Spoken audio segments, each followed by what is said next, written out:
This is Impact Wrestling. Hi, Sudden Impact fans, and welcome to the next episode of the podcast. So, on today's episode, we've got a few things that I'm going to be discussing, namely the backstage interview or backstage talent meeting that Anthem executives had with the Impact wrestlers after the last weekend set of tapings and the plans going forward from that, as well as a few other things in terms of how the sacrifice card is shaping up, and basically what the future for Impact Wrestling is going to look like.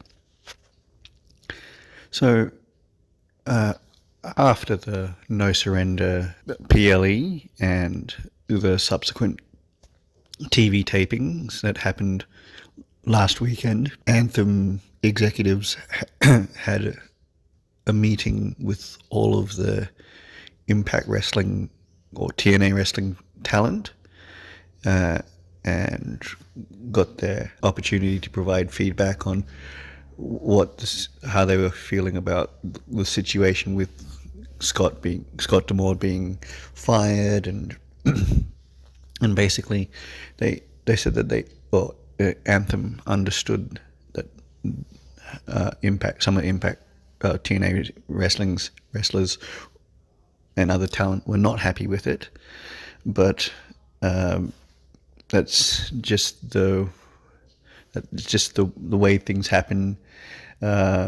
and so basically, each of the wrestlers voice their different things about it, and once everything was all on the table, all of the wrestlers basically said, "We're not wanting to leave because we've worked so hard to get TNA back into the position that it is, and we don't want to undo all of the hard work that Scott did, and we did, and you've done, Anthem has done to get it back into that position." Basically, most of the wrestlers are going to be sticking around. Now, there was talks about Josh Alexander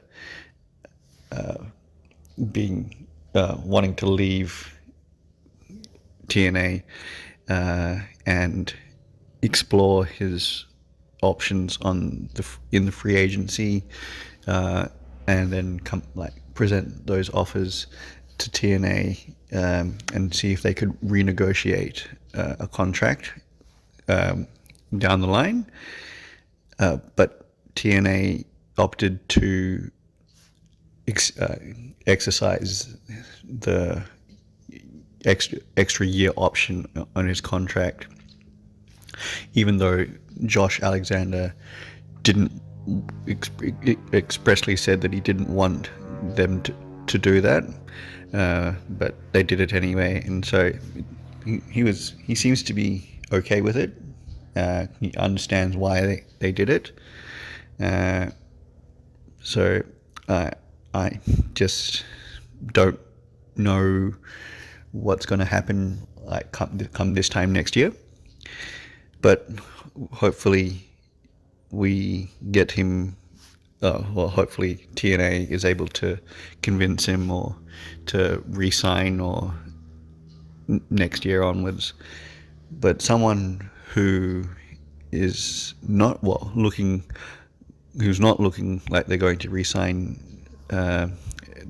is Steve Macklin, whose contract is also coming up sometime this year, and he hasn't said that he's not going to re-sign. His wife, Deonna Purrazzo, is now working in AEW, and so he might want to go there to like work alongside his wife, or just explore other options, either in WWE or New Japan or wherever he would like to go. Not necessarily TNA, but so TNA still has to do to give him some leeway, because or allow him to do what he wants to do at this point, because I mean they did make him champion briefly last year after an amazing time. Like he spent like such a amazing time building up to that championship match, just basically tearing through all of the other wrestlers in Impact Wrestling or TNA Wrestling, which eventually got him into championship contention, and he went on to win the championship, but then for some strange reason lost it like at the next event, which was very strange because it looked like he was going to have a very long reign with that championship.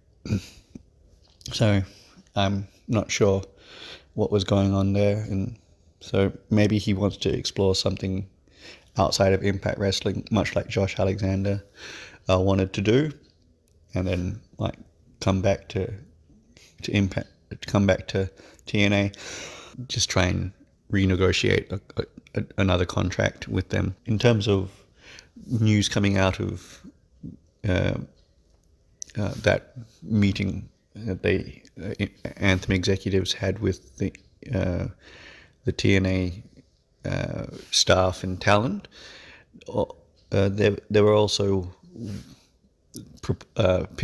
saying that they're wanting to move the TV tapings into rather block, instead of having them as pre-taped shows. They're wanting to move them into live shows, and that before Scott D'Amore was fired, he and the other TNA executives, and along with Anthem, were scouting venues for them hosting, like them having those shows, and where it would be taped.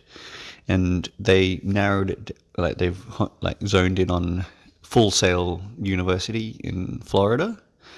Now you may remember Full Sail as the first home of NXT in their initial run before they went off and moved into the performance center. So it would be a good move to have those tapings in Full Sail, because they've definitely got the capacity to have a wrestling show filmed there. But in terms of like the crowd, I'm not too sure what it's. The crowd can only be so much, like, and yeah, so it kind of is limiting, but also you can see that TNA is wanting to, or Anthem is wanting TNA to have a home base where they can do their tape their live episodes. So so basically I feel mixed emotions about that.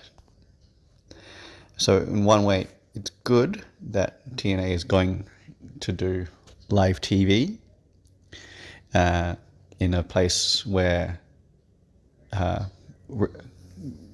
in a venue that has had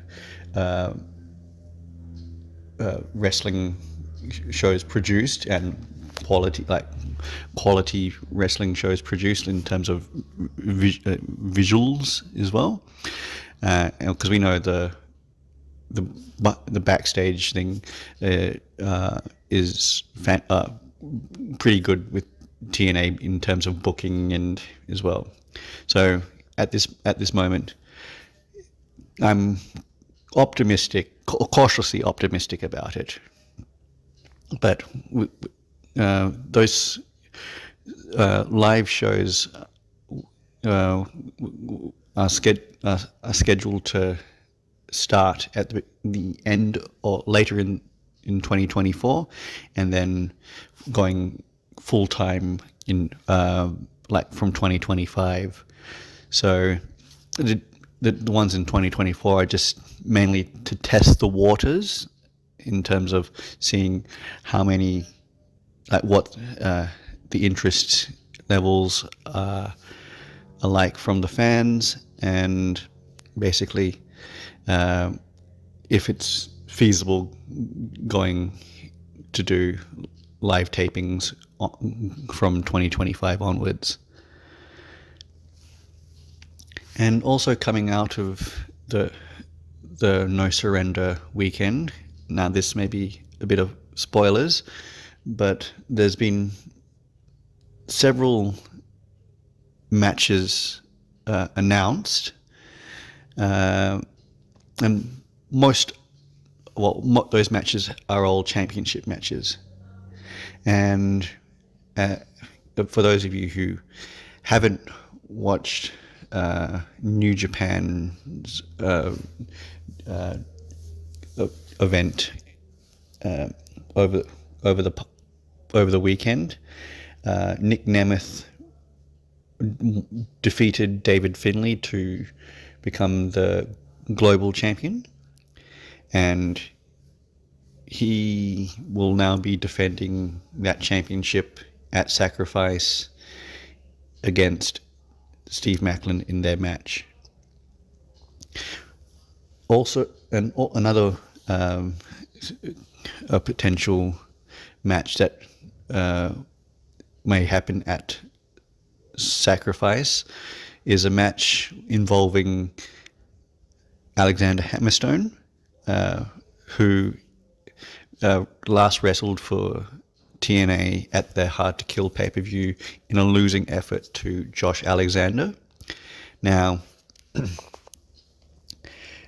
TNA executives and Anthem are very high on getting him signed to the roster as a full-time performer. And yeah, so for those of you who don't know much about him, he was a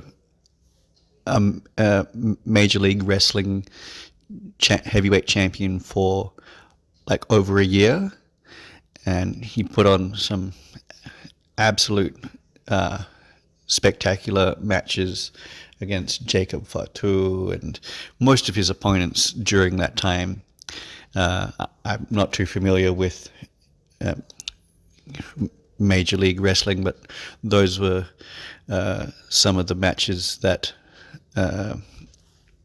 did stand out in my mind when he was brought up in conversation. As well, he was also as part of the same stable as MJF, called the Dynasty, along with Richard Holiday. So they also had quite a long association with each other, and he's also one of the, I think he was the first, or maybe one of the early open weight champions.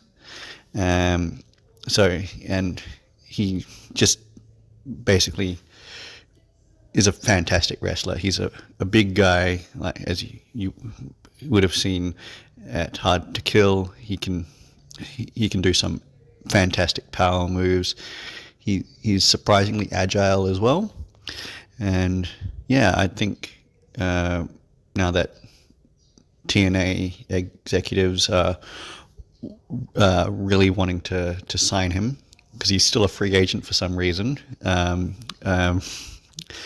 I reckon that they should really look into getting him signed to a contract, whether it be a full-time contract or whatever. But yeah, definitely having him on as part of the roster would make it more legitimate, especially in the world championship scene, especially if Josh Alexander and Steve Macklin eventually do leave the company. They would need to have someone who they can pretty much ready to go as another contender. All right. Yeah, that's all for this video. Please remember to like, share, and subscribe to the channel. Leave your comments down below and ring the bell for notifications on new and upcoming videos. And also check out the channel for previous videos on all Impact Wrestling news. And I'll catch you next time.